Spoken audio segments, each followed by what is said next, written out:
Bon, du coup, aujourd'hui, on est le 18 novembre de l'année 114. On est en direction de la salle pour la séance pull, donc dos, arrière d'épaule, biceps. Là, il commence à faire un petit peu plus froid à Taïwan, là, ce soir. Il y a du vent, il commence à faire frais. Du coup, hier, pardon, je voulais faire le dos hier de base. Mais après, le soulevé de terre, en fait, hier, c'était 48 heures après.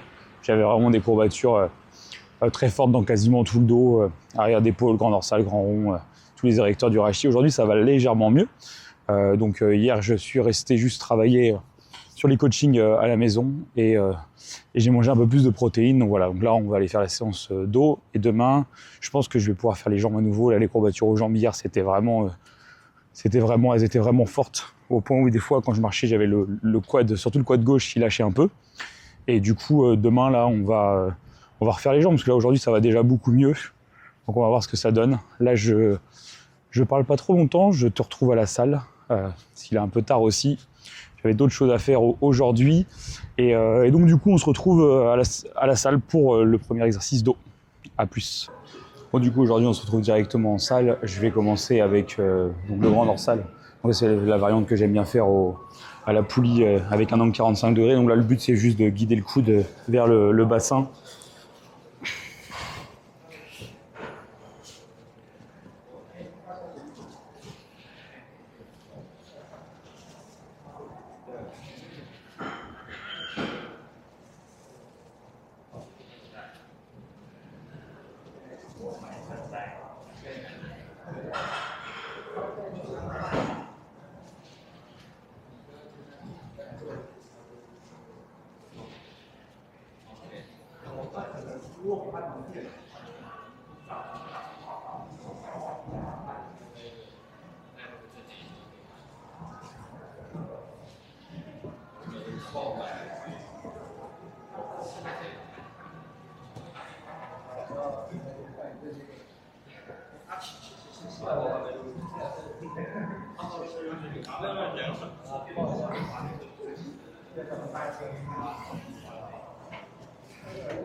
Donc là, dans cet exercice, comme tu peux voir sur la partie excentrique, je remonte vraiment en décrochant l'omoplate. Par contre, je garde le sternum et le buste fixe.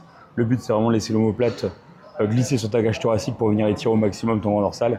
Et après, quand je tire, j'essaie d'orienter vraiment le coude vers le bassin, sans avoir trop de mouvements annexes. Et le bras est assez désengagé, j'ai très peu de contraction du biceps, notamment grâce au sangle. Donc voilà, ça c'est ma première série de travail. Puis on passe au prochain exo. Là, je te montre de l'autre côté pour voir que tu vois comment je me place. Donc là, l'important, c'est vraiment le bras d'appui pour t'empêcher de avancer vers l'avant, pour contrer les forces de traction vers la poulie. Et ensuite, regarde bien aussi la trajectoire du câble tout au long de la série.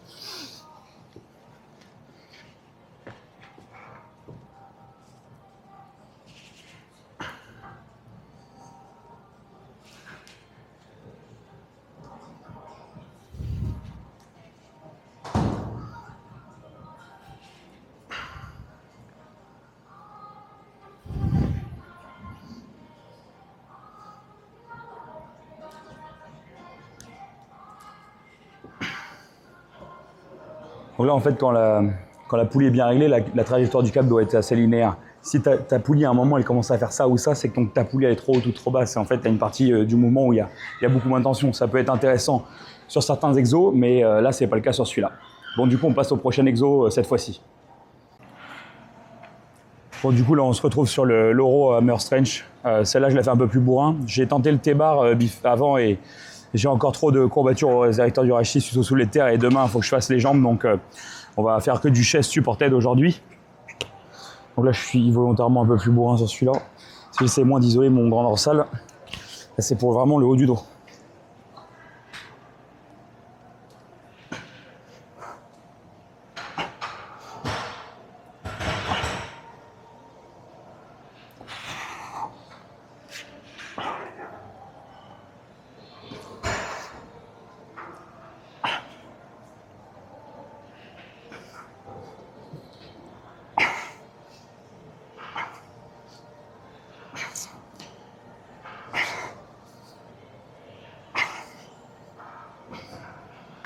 Et après, comme tu peux le voir, sur la fin, je t'enchaîne juste avec des shrugs. pour faire encore plus de travail sur le trapèze.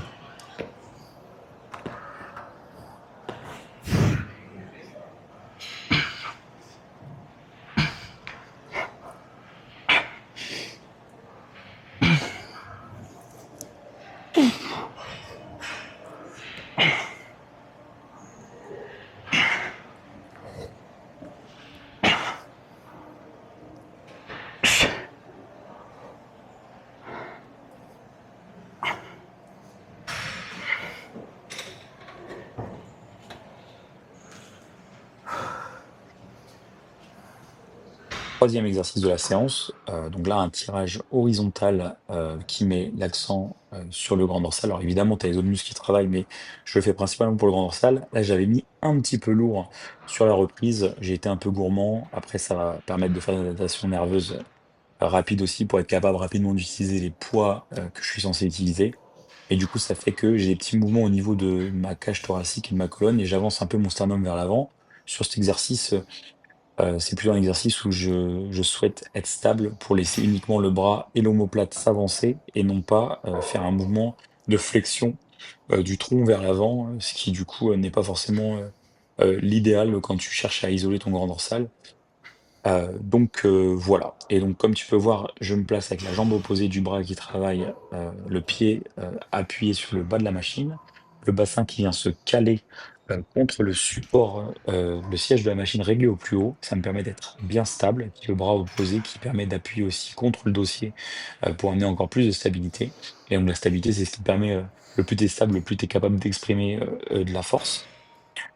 Et donc la trajectoire, comme tu peux voir, le coude en fait vient vraiment vers le bassin, ce qui permet donc de venir travailler le grand dorsal davantage, plutôt que des mouvements autres où les coudes sont plus éloignés du corps. Dans tous les cas, le grand dorsal travaille quasiment tout le temps.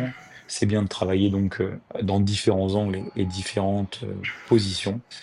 Et en plus, en le faisant de cette façon-là, sur la fin du mouvement, c'est un petit peu plus facile. Moi, ça me procure vraiment un bon recrutement et des bonnes sensations au niveau du grand dorsal. Le setup est un peu chiant à trouver au départ, mais une fois que c'est bon, c'est un exo que j'aime beaucoup.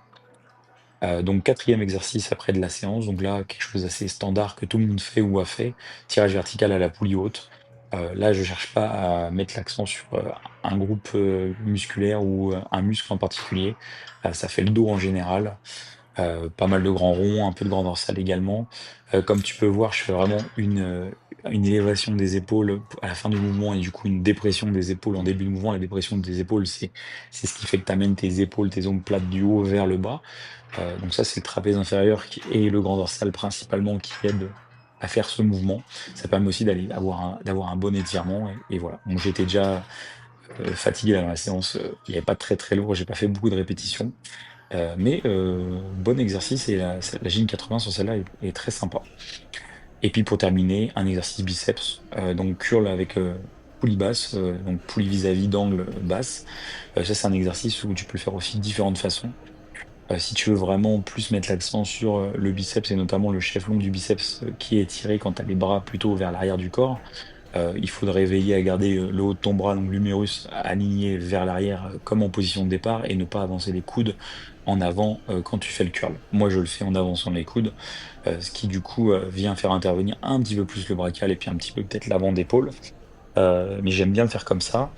Et en étirement, il y a quand même un peu le biceps et le chef long qui vient se faire étirer. Après, il faudra que j'intègre d'autres exercices de biceps pour travailler vraiment plus isoler le biceps parce que les biceps, ça a toujours été mon point faible. J'ai toujours eu des bons brachials.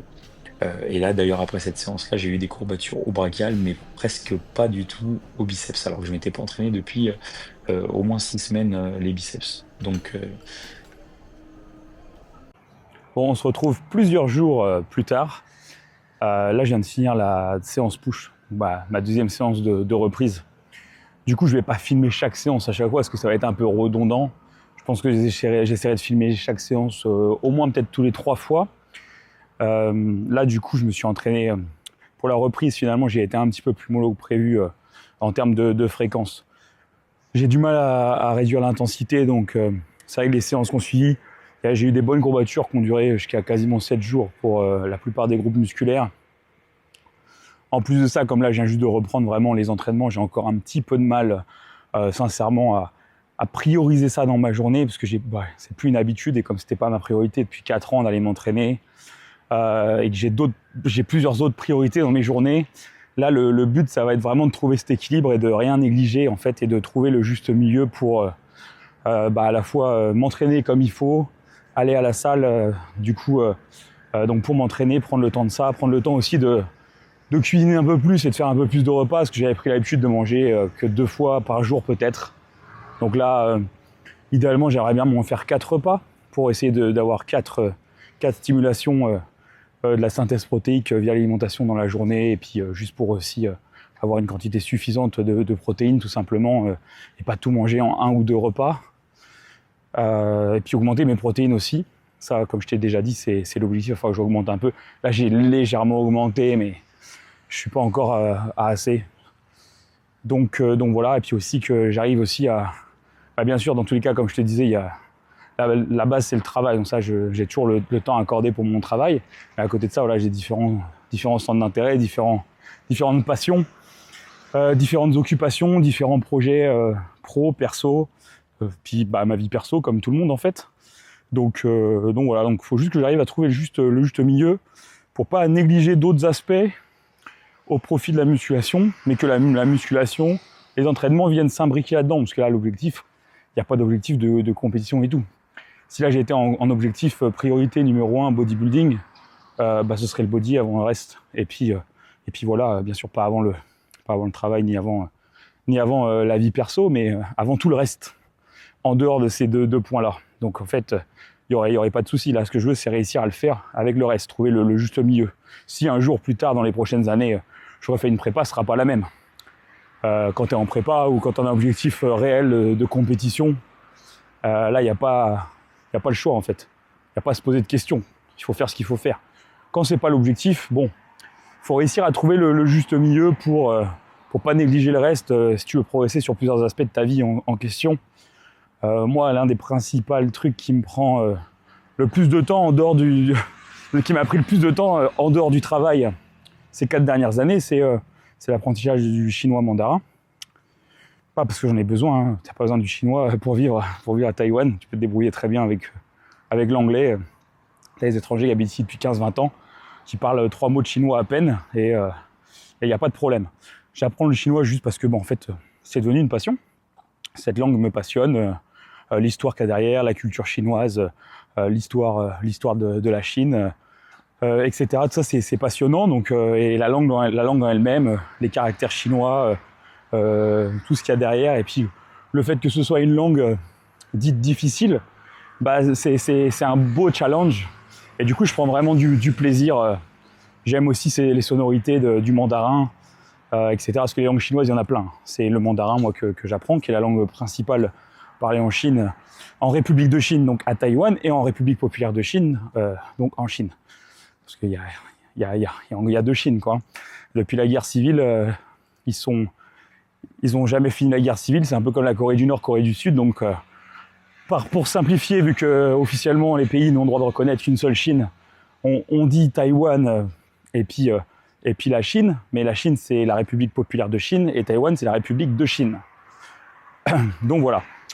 Donc je sais plus ce que je disais, mais oui, j'adore le mandarin, c'est la langue principale, que ce soit en République de Chine et en République populaire de Chine. C'est la langue commune. Après, il y a plusieurs autres langues chinoises. Il y a pas mal de groupes de langues chinoises, et il y a des centaines de dialectes. Bon, avec le temps, de moins en moins, là, les anciennes générations, quand elles vont disparaître, il y a aussi pas mal sûrement de variantes de dialectes qui vont disparaître. Comme ça a été le cas en France après la Révolution française, si je dis pas de bêtises. Parce que si tu remontes en France il y a 500 ans, chaque village limite avait son dialecte, et puis il y avait plusieurs langues parlées. Et puis après, ça s'est uniformisé avec le français. Donc là, c'est ce qui est en train de se passer en République de Chine et en République populaire de Chine. Ce qui est normal, puisque pour qu'un gouvernement central puisse gérer un peuple, si tout le monde ne parle pas la même langue, c'est quand même pas pratique. Enfin bref, donc du coup, voilà, là, le but, c'est quand même d'arriver à reprendre l'habitude de prioriser sur certains jours le temps accordé à m'entraîner, quitte à du coup devoir accepter d'avoir moins de temps disponible sur mon temps libre pour continuer à avancer sur le chinois, parce que J'ai des gros objectifs en termes de chinois et c'est un peu comme quand tu es à fond dans la muscu. Tu vois, il y a quelques années, c'était ma passion numéro 1, c'était l'objectif. Et je pense que ça va te parler, tu vas le vivre, tu vas te reconnaître là-dedans. Je pense que s'il y a 3 ans, on t'aurait demandé quel était ton objectif physique et que tu te verrais là aujourd'hui, tu te dirais putain, pas mal le physique. Alors qu'aujourd'hui, au final, le physique que t'es habitué, ça s'est fait progressivement. Tu te dis, mais en fait, je suis encore tellement loin de l'objectif final, parce qu'en fait, l'objectif, c'est tu l'atteins jamais. Plus tu t'en rapproches, plus il s'éloigne. C'est un peu comme le pied de l'arc-en-ciel, tu vois. Et c'est pareil dans tous les domaines. Et donc, peut-être pas dans tous les domaines, il y a peut-être certains trucs où tu as un objectif précis, avec un chiffre précis, où là, ça peut s'atteindre. Mais en tout cas, voilà, le développement musculaire, l'apprentissage d'une langue, c'est un peu pareil. Dans une langue étrangère, en fait, tes objectifs, en tout cas, moi, c'est mon cas, peut-être qu'il y en a qui se contentent de peu, mais moi, mon objectif, je pense que s'il y a 3-4 ans, quand j'ai commencé, quand j'étais en mon début d'apprentissage du mandarin, j'aurais rencontré, je pense, un étranger qui parle chinois comme moi aujourd'hui, je me serais dit à l'époque, incroyable, putain, le gigaboss, quoi. J'espère qu'un jour, je serai capable d'avoir ce niveau. Si j'ai ce niveau-là un jour, je serai refait. Et là, aujourd'hui, je me dis que je pue la merde. Donc voilà, c'est pareil.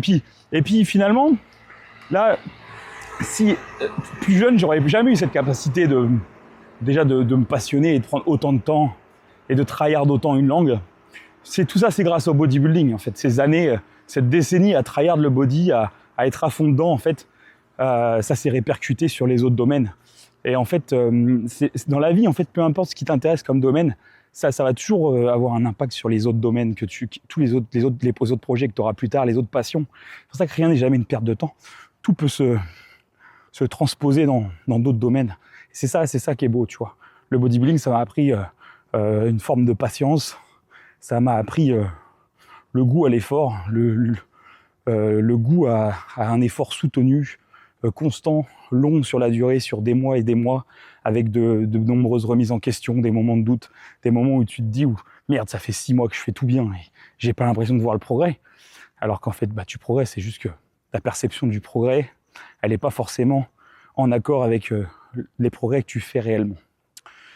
Donc voilà. Donc là, c'est un peu la priorité en ce moment. Puis aussi en ce moment, parce qu'en fait, de base, comme je n'avais pas besoin de m'entraîner, c'était pas une priorité. Bon, je m'en foutais un petit peu de mes horaires. Ces dernières années, j'avais tendance à être souvent presque aux horaires de France à Taïwan.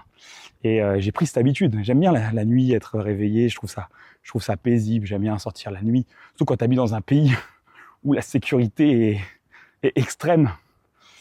Pour te dire, à Taïwan, tu vas au Starbucks, tu veux réserver ta table, tu peux poser ton iPhone sur la table du Starbucks, aller commander ta boisson, ressortir du Starbucks, aller faire un tour dans un magasin, revenir récupérer ta boisson. Ta table sera réservée avec ton téléphone. Et la nuit, c'est pareil. Le pire qui pourrait t'arriver à Taïwan, après bien sûr, il y a des tarés partout. Tu peux toujours tomber sur pas de bol. Là, ça se trouve, je te dis ça, et dans 2 secondes, il y a un mec qui arrive, un fou, et il me plante. Et du coup, ça me fermera bien la bouche. Non, mais ce que je veux dire, voilà, il y a des tarés partout. Il y a du danger dans tous les pays, mais il y a des pays qui sont très dangereux et des pays qui sont pas très dangereux. Taïwan, le plus dangereux, c'est peut-être la circulation. Par rapport à la France, c'est plus dangereux que la France. Il y a plus d'accidents routiers. Après, il y a aussi plus de monde, plus de densité de population sur un pays qui est plus petit. Donc ça, il faut faire plus attention. Là, c'est un peu l'exception qui confirme la règle, mais là où j'habite, au bord de la rivière, tu as toute une piste cyclable et piétonne. Mais sinon, il y a pas mal d'endroits où il n'y a pas trop c'est pas trop pensé pour les piétons à Taïwan. Le Taïwanais, il a son scooter, même pour se déplacer pour 5 minutes, il va prendre le scooter. Donc il y a beaucoup de scooters et beaucoup de circulation et ça va vite du coup d'avoir un accident. Donc ça, c'est peut-être le plus dangereux qui peut t'arriver, mais vaut mieux avoir à faire attention à la circulation et à se dire que n'importe quel scooter ou voiture, à tout moment, elle t'a pas vu et elle pourrait t'écraser, que de se dire qu'en fait tu fais rien, tu marches tranquille et t'as un mec qui va venir random, qui va venir comme ça, te planter sans raison. Voilà. Donc Taïwan, les probabilités que tu te fasses planter, elles sont quand même extrêmement faibles par rapport aux grandes villes en France. Surtout en pleine nuit, tu vois, je te parle en pleine journée. Bon voilà, tu vas pas me dire dans les commentaires, j'habite à Paris, en pleine journée, il n'y a pas de problème. Là, je te parle à 3h du mat, n'importe où, là, à Taïwan, même si t'es une fille, tu vois, tu peux sortir dans la tenue que tu veux, tu peux sortir à moitié à poil si t'as envie, à 3h du matin. les probabilités que t'arrives quelque chose sont extrêmement faibles. Et puis après, bon, dans certains, peut-être, si tu vas dans la jungle, oui, c'est dangereux. Tu vas dans la jungle, parce que Taïwan, c'est les 3/4 du pays, c'est la jungle. Donc il y a des serpents venimeux. En haut de la montagne, il y a des ours. Et il y a sûrement d'autres bestioles dangereuses. T'as des tremblements de terre par moment. T'as des typhons. T'as peut-être plus de pollution dans l'air que à la campagne en France. Et puis voilà. Et puis dans certains coins, t'as des chiens errants. Ça peut potentiellement être dangereux. Ça dépend si tu passes quand ils ont faim ou pas. Donc voilà. Enfin bref, je m'écarte un peu du sujet. Après, bon, comme je pense que tu as compris, si tu as déjà regardé les deux premières vidéos là, le but des vidéos là sur YouTube, c'est pas de venir éduquer qui que ce soit ou de venir dire à qui que ce soit qu'est-ce qu'ils doivent faire et qu'est-ce qu'ils doivent pas faire. Le but, c'est juste de partager, parce que ça me fait plaisir de partager un peu mes pensées, comme un peu je le faisais avec les podcasts avant, et pas forcément, même si bien sûr ça tourne autour du bodybuilding, et le nom de la chaîne c'est AK Bodybuilding, parce que c'est le nom de mon entreprise, c'est le nom sur lequel je m'affiche sur les réseaux depuis pas mal d'années déjà. Dans la vie, il n'y a pas que le bodybuilding. Le bodybuilding, ça fait partie de ma vie. Et il y aura peut-être des moments où, même quasiment à chaque vidéo, où j'aurai des conversations autres que purement le bodybuilding. Sur Instagram, j'essaie vraiment d'être plus que bodybuilding, puisque c'est pas le même type de truc. Là, sur cette chaîne, le but, c'est vraiment de partager avec ceux qui s'intéressent à juste avoir quelque chose de différent un peu, et puis pas forcément 100% que bodybuilding. Alors bien sûr, je pense que malgré tout, je pense que certaines personnes pourront trouver dans mes vidéos une forme d'éducation, une forme de permettre de pousser la réflexion ou de voir un point de vue différent du leur, et du coup de confronter un peu leur idée avec les miennes. C'est comme ça qu'on se remet en question, c'est comme ça qu'on progresse. Donc en tout cas dans sa réflexion, et puis voilà. Donc voilà. Donc du coup là, au final, ces derniers temps, donc là, comme tu as vu là dans le début de la vidéo, je t'ai mis la séance pool que j'ai fait il y a quelques jours, qui s'est très bien passée. Alors ce jour-là, je t'ai fait un peu de voice-over, parce que il y avait beaucoup de monde à la salle, c'était pas pratique de filmer et de parler.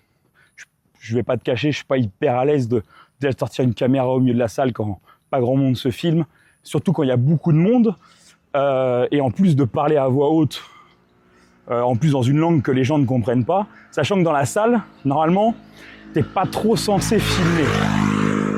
Les règles de la salle, c'est que, en gros, c'est un peu toléré, mais il faut pas filmer s'il y a des gens derrière, ce qui est quasiment impossible.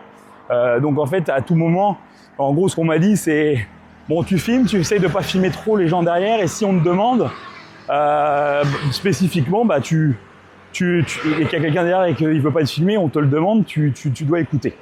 Donc du coup, quand il y a du monde partout, c'est un peu complexe. On va falloir aussi que je change mes horaires de sommeil et de réveil pour pouvoir aller à des horaires où il y a moins de monde, si je veux pouvoir te filmer un peu de contenu et partager ça avec toi. Donc voilà, là j'y travaille. Là ce soir j'ai pas filmé parce que c'était la deuxième séance push, mais sinon ouais, ça s'est bien passé, les 3 séances de reprise, ça fait du bien. Bon, quand tu t'es entraîné depuis plus de 10 ans et que toi tu refais une séance, t'as tout de suite un peu, avec les courbatures, l'inflammation, t'as tout de suite l'impression de reprendre un peu de galbe, ça fait plaisir. Tu remanges un petit peu plus de protéines, tout ça en quelques jours déjà. T'as une mémoire, tu vois déjà une mémoire musculaire qui revient. Alors bien sûr, avant de récupérer le meilleur de mon niveau, il va falloir plusieurs semaines, voire plusieurs mois. Mais ça fait plaisir déjà de revoir une espèce de galbe revenir en quelques séances seulement. Donc ensuite, j'ai refait une deuxième séance jambes. Malheureusement pour le leg extension, même problème en fait. J'en ai testé un autre, c'était pire. Donc j'ai juste fait du belt squat pour les quads sur l'autre séance jambes que j'ai faite. Le belt squat, il n'y a pas de problème au niveau du genou, donc il faudrait que je teste la prochaine fois le hack squat éventuellement, voir si ça peut passer aussi. Si au moins je peux faire au moins 2-3 exercices de quad, ce serait sympa. Le soulevé de terre, ça continue j'ai repris un peu de force, donc ça progresse, c'est bien, là il n'y a pas de souci par rapport à ça. Donc voilà, et au niveau des pecs, du coup j'ai fait la deuxième séance. J'ai refait les mêmes exos que l'autre fois. Ça a confirmé que du coup ces 3 exercices-là, pour le moment, il n'y a pas de gêne à l'épaule, parce que j'ai encore fait une séance sans gêne, ce qui est assez rare pour moi. Une fois de plus, je touche du bois, parce que mes épaules, c'est vraiment quelque chose que j'essaye de faire attention. Attends, je regarde le feu rouge, que je ne me fasse pas écraser par les voitures. Et donc voilà. Et ensuite, sinon la séance dos, qu'est-ce que je peux te dire par rapport à la séance dos? C'était il y a quelques jours déjà, parce que je me rappelle bien de tout. J'avais testé un peu le T-bar rose, il y avait un T-bar que j'avais pas testé. En général, le T-bar, c'est pas vraiment l'exercice que j'aime bien. Ça me fait souvent des petites gênes à l'épaule, et là c'était le cas. J'ai senti que si je m'étais lourd et que je faisais vraiment ça allait me réveiller la gêne au mauvais endroit. Donc j'ai laissé tomber. Au niveau du dos, il va falloir que je cherche un peu plus des exercices qui me plaisent. Parce que l'autre fois, quand j'y suis allé, il y avait vraiment bien trop de monde. Donc en fait, j'ai pas pu accéder aux machines que je voulais faire exactement. Donc c'était un petit peu chiant. Donc on verra ensuite pour le dos. Mais sinon, ouais, bonne reprise au niveau du dos. Là, je vais retourner faire le dos du coup dans les prochains jours, peut-être après-demain. Et puis on verra ce que ça donne. En tout cas, là, le dos a bien repris, parce qu'avec le soulevé de terre, ça me fait une bonne stimulation au niveau du dos. C'est pour ça que j'ai dû espacer un peu plus que prévu aussi les séances par rapport à ça, parce que le dos était vraiment bien courbaturé pendant longtemps, et avec la séance jambes aussi, grâce au soulevé de terre, ou à cause du soulevé de terre. Mais sinon, ouais, une bonne reprise. Là, le dos a bien repris déjà en galbe, surtout au niveau, j'avais vachement perdu. Ce que j'avais perdu plus, c'était vraiment les érecteurs du rachis, les lombaires. Ça a vraiment bien repris en une dizaine de jours là. Parce que là, c'était là vraiment, j'ai perdu de partout, mais cette zone-là, il y avait quasiment plus rien, j'avais l'impression. Donc ça fait du bien un peu. Puis même, je me sens directement mieux. Enfin, ça c'est évident que tu te sens mieux quand tu te réentraînes par rapport à juste, surtout au niveau du dos. Au niveau du bas du dos, c'est vrai que quand je m'entraîne pas souvent, ça m'arrive des fois d'avoir des petites gênes, surtout quand je suis assis longtemps pour travailler et tout. Et dès que je reprends 2-3 séances avec un peu de soulevé de terre et tout de suite le dos, plus de problème après, dans les jours qui suivent. Moi, je suis désolé, hein, il est tard, il fait noir, tu vas pas voir grand chose. De toute façon, le but de ces vidéos, c'est aussi que tu puisses écouter les 3/4 de la vidéo sans forcément avoir regardé. Je pense que plus tard, éventuellement, il y aura certains moments où il y aura des vidéos peut-être plus travaillées, quand il y aura peut-être des compétitions ou autres, éventuellement. Il faudrait que j'essaye de filmer sur les compètes, voire d'avoir quelqu'un pour filmer avec moi, pour proposer du contenu sympa, parce que quand je suis en compète, j'ai pas que ça à faire que de me filmer moi-même. Mais ça pourrait être cool. Parce que là, cette année, normalement, j'ai des clients qui vont concourir en Asie et puis en Europe principalement, peut-être aussi aux États-Unis, enfin pas aux États-Unis du coup, parce que les championnats du monde l'année prochaine, c'est Canada.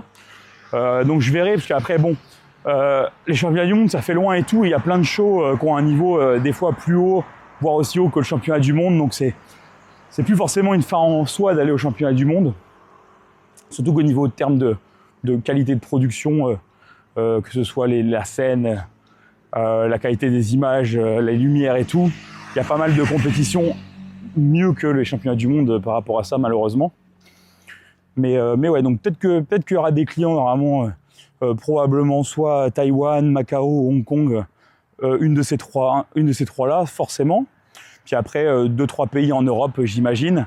Donc je vais essayer d'aller au maximum de compétitions possibles. Je pourrais pas aller à toutes, évidemment, mais je vais essayer d'aller au maximum possible pour accompagner mes clients. Donc là, pour l'année prochaine d'ailleurs, j'ai encore de la place pour les compétiteurs. Pour les non-compétiteurs, ça, il n'y a pas de problème.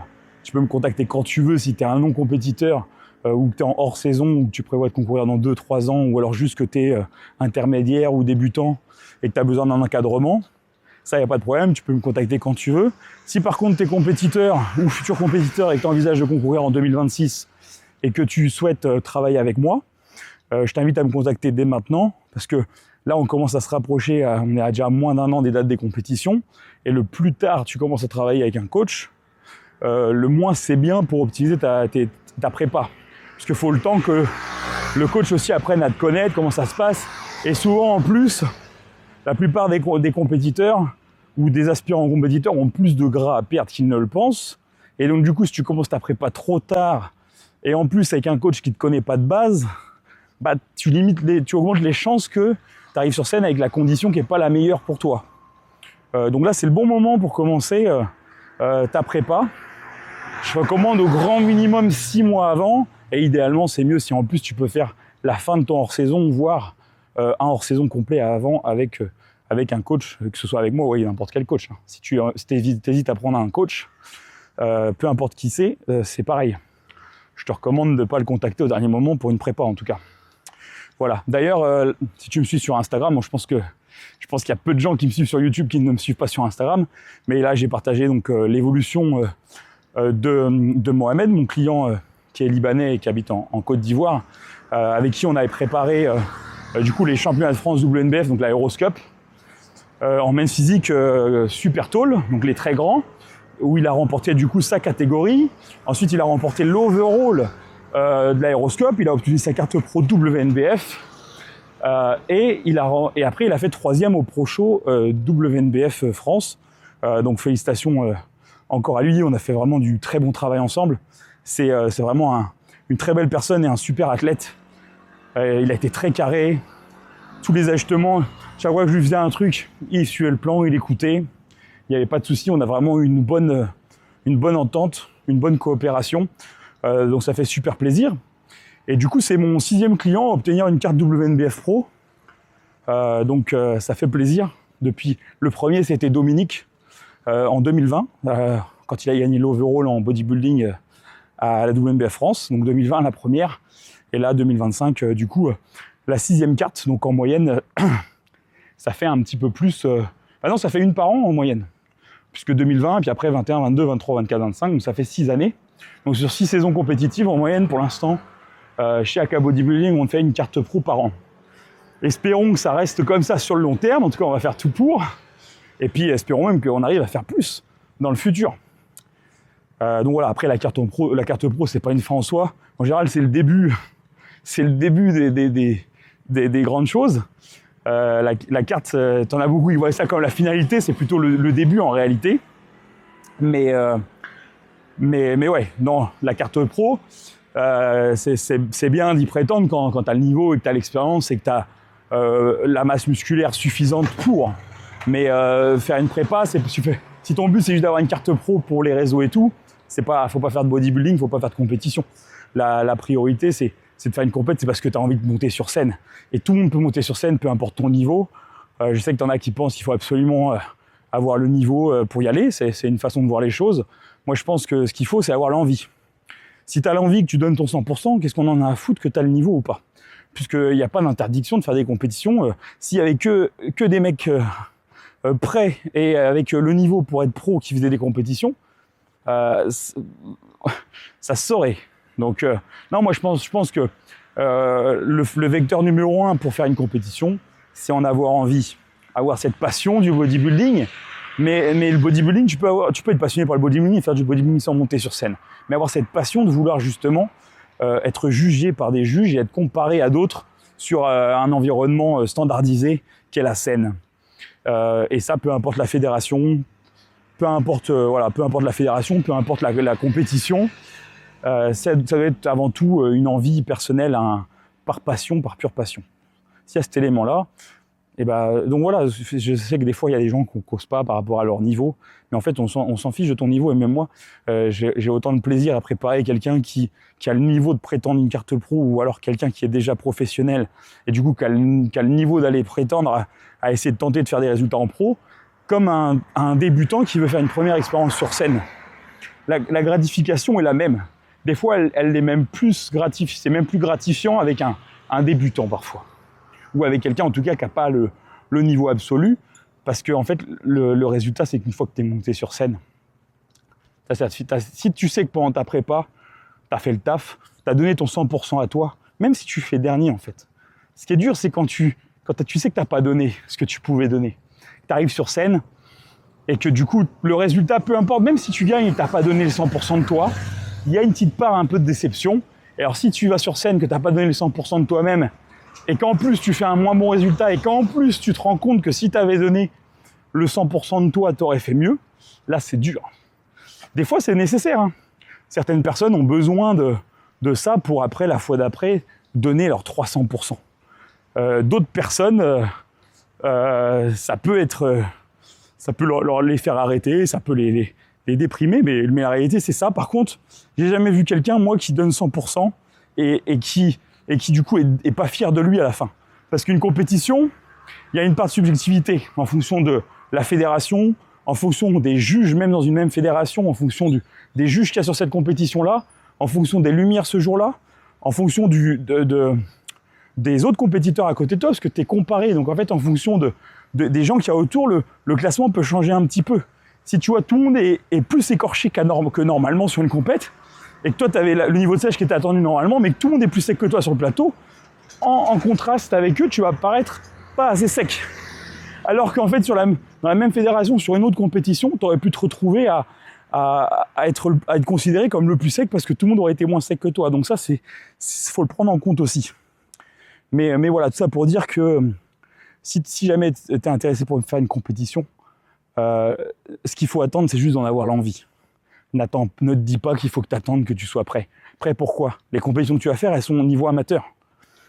Si tu attends d'avoir le niveau d'être pro, en fait, c'est-à-dire que tu perds toutes tes années d'expérience en amateur. Tu t'attends juste d'avoir le niveau de masse musculaire pour être pro, tu passes pro et après tu rentres direct dans la cour des grands. Et des fois, même si tu as le niveau de masse musculaire chez les pros, il te manque quelque chose, il te manque les années d'expérience sur scène que d'autres pros qui ont mis plusieurs années à avoir leur carte pro auront. Donc je pense que c'est le plus important. Après, encore une fois, il n'y a pas une façon de faire et pas une autre, c'est pas bien ou pas bien, chacun fait comme il veut. Et du moment que tu fais ce qui te rend heureux, c'est le plus important. Donc le plus important, c'est fais comme tu as envie. Si tu as envie de concourir et que tu as le niveau, vas-y. Si tu as envie de concourir et que tu n'as pas le niveau, vas-y aussi. Si tu préfères attendre d'avoir le niveau, attends. Mais en fait, le problème, c'est comme le niveau, c'est subjectif. J'en ai vu plein, des gens qui disaient « Ah, cette année, je concours pas, j'y vais l'année prochaine. Puis l'année prochaine, ouais, mon niveau, il est pas encore assez bon. » Parce qu'en plus, on a l'impression tout le temps en compète que chaque année, le niveau est plus haut. Et donc, du coup, c'est un peu sans fin. Tu pourrais toujours te dire ce que techniquement, si tu es sérieux tout le temps, l'année prochaine ou dans 2 ans, tu seras meilleur. Donc, en fait, l'argument de « Ah, mais je préfère attendre dans 2 ans parce que je serai meilleur », oui, mais sauf que dans 2 ans, tu pourras dire la même chose. Enfin, bref. Donc du coup, là par rapport aux prochaines séances, là le but c'est que j'arrive petit à petit sur les prochains jours, prochains 15 jours, 3 semaines, à trouver l'équilibre un peu dans ma vie entre mes différentes occupations professionnelles, personnelles et tout, et de pouvoir reprioriser la musculation d'une certaine façon. Et idéalement, ce que j'aimerais, c'est par rapport au niveau de la récup que j'ai, pour optimiser au mieux ma reprise de muscle, j'aimerais faire chaque groupe musculaire au moins tous les 5 jours. Au début, je t'avais parlé de tous les 4 jours. Là, je pense qu'en vrai, ça va être complexe tous les 4 jours. Et je me dis déjà, si je fais chaque groupe musculaire tous les 5 jours, ça va être déjà très, très optimal. Donc, ça va être le but d'arriver à faire chaque groupe musculaire là, tous les 5 jours et de réussir enfin, pas de réussir, mais de petit à petit me diriger vers 4 repas et vers manger un peu plus de protéines. Donc voilà. Encore une fois, c'était ma priorité. Ça serait déjà fait depuis longtemps. Là, le problème, c'est que c'est pas ma priorité. Mais voilà, c'est un peu le petit objectif que je me fixe en quête secondaire, on va dire, par rapport à mes autres objectifs qui sont plus importants pour moi dans ma vie actuellement. Donc voilà. Mais sinon, la séance PEC, super séance à l'instant. Et puis pour la séance pool que tu as vu plus tôt dans la séance, c'était une bonne séance. Et puis j'imagine que je t'aurais mis le voice-over en détail sur les exercices où j'avais pas mis le son, donc tu auras eu des détails, puis je te reparlerai peut-être plus en détail. Cela, c'était il y a déjà quelques jours, donc je me rappelle pas très bien de ce que j'aurais voulu te dire ce jour-là. Ce jour-là, j'avais pas filmé en post-séance, que j'avais pas envie de filmer en fait. Je filme juste quand j'ai envie, et j'avais pas envie. Vraiment, je te le dis, ça m'avait gonflé. Je suis arrivé, il y avait trop de monde. J'avais pas le mood. Après, j'y suis allé à la salle, tu vois. Parce que si j'y vais que quand j'ai envie, c'est pas forcément quand la salle est ouverte. Parce que j'aime bien aller à la salle. À 2-3 heures du match, j'ai souvent envie d'aller à la salle. Mais la salle n'est pas ouverte. Ou alors, si j'arrive pas à recadrer mes horaires, il faudrait que je change de salle. Parce qu'il y a une super salle là, énorme, sur 3 étages ou 4 étages, qui est ouvert 24/24, mais un peu plus loin de chez moi. Et le matériel il est pas forcément moins bien, mais il y a pas certaines machines que j'adore ici dans cette chaîne de salles. Donc je pense pas que j'y irai. Mais pourquoi pas. Si j'arrive pas à recadrer mes horaires, parce que je suis vraiment quelqu'un de la nuit, quoi. Le matin, ça n'a jamais été le cas, depuis toujours. Et le soir, pareil, même pour le travail et tout, j'ai toujours un pic de productivité la nuit, en fait. En soirée, la nuit, j'ai une facilité à me concentrer, à travailler de longues heures en restant concentré. Et, par contre, la journée, c'est très très compliqué pour moi. Donc voilà, après ça, faudrait que j'essaie d'avoir un peu la rigueur de recadrer ça, pas parce que c'est nécessaire, mais juste parce que pour même ta vie sociale, ta vie perso, c'est quand même mieux d'être aux mêmes horaires que les 3/4 des gens de la société. Mais sinon, en soi, il n'y a pas de problème. Puis là, comme c'est l'hiver aussi, j'aimerais bien, parce qu'en été, peu importe, même le matin, tu sors à Taïwan, il fait très chaud. Donc c'est pas forcément un manque que j'ai de ne pas pouvoir sortir tôt la journée. Mais là, vu que on arrive sur la période de l'année où il fait moins chaud, j'aimerais bien quand même profiter de pouvoir sortir plus tôt en journée d'un soleil qui tape pas trop fort et d'une température qui est agréable pour voilà, juste pour profiter un peu du bel hiver de Taïwan qui est ma saison préférée ici. Donc voilà. Et sinon, n'hésite pas à si tu regardes la vidéo, si là tu es arrivé à ce moment de la vidéo, n'hésite pas à me mettre un petit pouce quand même pour montrer que ça t'intéresse. Ça fait toujours plaisir. Hein. Et puis n'hésite pas à mettre un commentaire aussi. Puis voilà, si jamais dans le commentaire tu as des questions par rapport, j'essaie de répondre à tous les commentaires, parce que bon, il n'y en a pas beaucoup, vu qu'il n'y a pas beaucoup de vues sur ces vidéos, donc ça me prend pas beaucoup de temps, donc n'hésite pas justement. Bon, après sur Instagram, j'essaie de répondre aussi aux commentaires.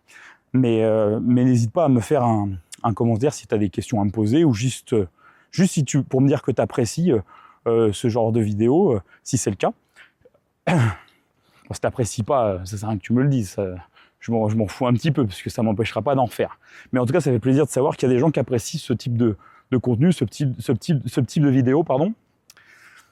Et puis je pense qu'après, ouais, il y a certaines vidéos, j'essaierai de te montrer, peut-être de te faire des vidéos un peu plus dans la journée, justement aussi, pour que tu vois un peu plus le décor derrière moi, parce que là, ces dernières vidéos, c'était tout le temps de nuit, donc on voit pas grand-chose. Je sais qu'il y a certaines personnes qui m'ont envoyé des messages, qui m'ont dit que c'était cool de pouvoir apercevoir un petit peu la vie ou les paysages d'un autre pays dans lequel ils ne sont jamais allés. Et puis ouais, je pense que là, quand j'aurai bien repris, dans quelques semaines, quelques mois, j'essaierai d'aller dans d'autres villes à Taïwan pour faire des séances avec des athlètes à Taïwan ici que je connais de par les compétitions et de par la WNBF principalement, notamment chez mon ami Zach Chou, là, qui est du coup je pense que si tu connais la WNBF, tu connais, donc qui est 3 fois champion du monde WNBF. Il a déjà été aussi champion du monde pro overall, 3 fois champion du monde pro WNBF en men's physique. L'année dernière, il a gagné les championnats du monde en men's physique grande taille pro. C'était moi qui le préparais à ce moment-là. Donc lui, il a une salle de sport dans la ville de Taichung. Donc Taichung, c'est une ville un peu plus au nord de Taïwan, c'est à peu près au centre de Taïwan. Là, je suis dans le sud. Donc je pense que... Parce que là, justement, je pense que j'irai le voir probablement peut-être en décembre ou janvier, peut-être janvier, février. J'irai le voir dans sa salle. Ça fait un moment que j'ai pas été. Et puis en plus, là-bas, il n'y aura pas de problème pour filmer tranquillement, puisque c'est lui le patron. Donc ça, c'est assez cool. Puis ça permettra de montrer un petit peu d'autres choses. Et puis quand je reviendrai en Europe, j'essaierai de filmer aussi certaines salles, quand j'irai m'entraîner dans certaines salles avec des amis ou des clients dans le cadre de déplacements pour des compétitions. J'ai une capacité à parler longtemps quand même. C'est pour ça que je voulais faire ce type de format. C'est comme les podcasts avant. Et sauf que là, je préfère quand même faire ça dehors en marchant. C'est pour ça que les vidéos, il n'y a pas de montage, il n'y a rien. Le but, c'est de pouvoir faire du contenu assez simplement et que ça me prenne presque pas de temps pour pouvoir juste partager un petit peu plus. Parce que je sais que certains aimaient bien les podcasts et me demandent régulièrement « Ah, c'est dommage que tu fasses plus de podcasts, etc. » J'ai pas prévu de refaire de podcast parce que comme je t'ai déjà dit, moi je sais que c'est pas bien, hein, c'est pas bien que ce soit pour la com, c'est pas bien pour le business, mais je trouve que c'est important de faire aussi ce que t'aimes avec le cœur et en fait me forcer à faire des podcasts si j'ai pas le cœur à ça. Déjà, je pense que ça s'entendra et ensuite ce serait une certaine malhonnêteté intellectuelle vis-à-vis de ceux qui écouteraient, de juste me forcer à les faire pour les faire. Et là en ce moment, j'ai le cœur et l'envie de de faire ce genre de petites vidéos. Et d'une certaine manière, ça se rapproche un peu des podcasts solo que je pouvais faire avant. Sauf que là, j'y prends du plaisir parce que du coup, je suis dehors, je marche tranquillement. J'aime bien parler et marcher en même temps, plutôt que d'être assis devant mon ordinateur à parler tout seul. Je préfère être tout seul et marcher dehors. Donc voilà. Donc ouais, les podcasts, c'est pas prévu. J'ai pas du tout prévu de refaire des podcasts dans un avenir proche ou lointain. Si un jour l'envie revient, ça pourrait reprendre. Je pense qu'un jour, ce qui me plairait de faire, par contre, c'est peut-être des podcasts à deux. Mais en fait, les bons potes que j'ai dans le milieu, avec qui je me dirais avec qui je pourrais faire ce genre de podcast, avec qui je prendrais du plaisir à faire ce genre de podcast, en fait, il n'y a personne qui habite à Taïwan.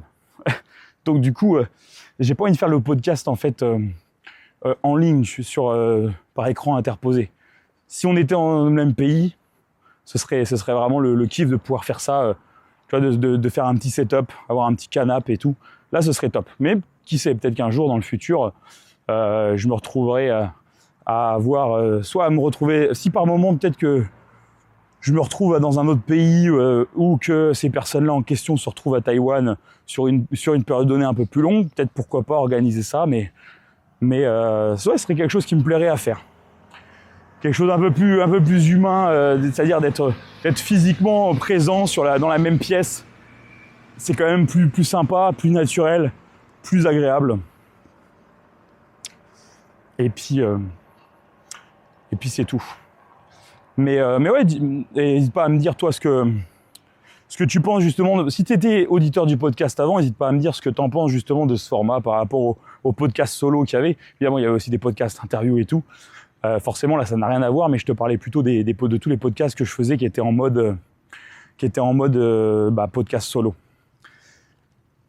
Et puis là, du coup, au niveau diète, je pense que bientôt, je vais commencer à réduire l'apport calorique pour sécher un peu.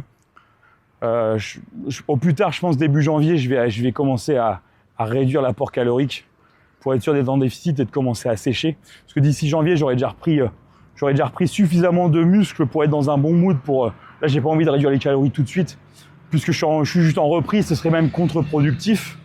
Là, au niveau du poids, je suis resté stable à 84 kg à peu près en poids moyen. Donc c'est à peine plus lourd c'est 700 grammes plus lourd que avant que je reprenne la muscu. Ce qui est hyper cohérent, juste avec le fait d'avoir justement des courbatures et d'être un peu plus inflammé, d'avoir repris déjà un petit peu de galbe depuis que je me réentraîne. Donc si j'étais remonté à 86, 87, 88, là je serrerais la ceinture sur la diète. Mais là du coup c'est vraiment pas nécessaire, donc c'est top. Pour l'instant je gère bien par rapport à ça. Il faut juste que je mange un peu plus de protéines pour optimiser un peu la reprise du muscle. Sinon ça va mettre un peu plus de temps que prévu. Là j'ai pas assez de protéines dans mes journées. Et puis une fois que j'aurai mis en place vraiment, j'aurai trouvé un peu les 4 repas qui me plaisent à faire pour la diète et tout, je te ferai une petite vidéo aussi pour te montrer une journée type dans mon assiette. Je sais que il y a toujours des gens qui sont un peu curieux de voir et tout. Et puis voilà. Bon, j'ai déjà parlé longtemps. Si tu es encore là, écoute, t'as qu'à commenter. Qu'est-ce que tu pourrais commenter si tu es encore là arrivé là, je suis devant un Carrefour. Donc, si tu es arrivé à ce moment de la vidéo, tu commandes Carrefour. Comme ça, je saurai que tu as écouté jusqu'au bout. Je te remercie si tu as écouté jusqu'au bout. Ça fait vraiment plaisir. Là, je vais arrêter là parce que j'ai déjà parlé 39 minutes. Ça fait un peu long. Et puis, je vais rentrer chez moi, manger, et puis travailler un petit peu. Puis après, au lit. Allez, à bientôt pour la prochaine vidéo. Ciao!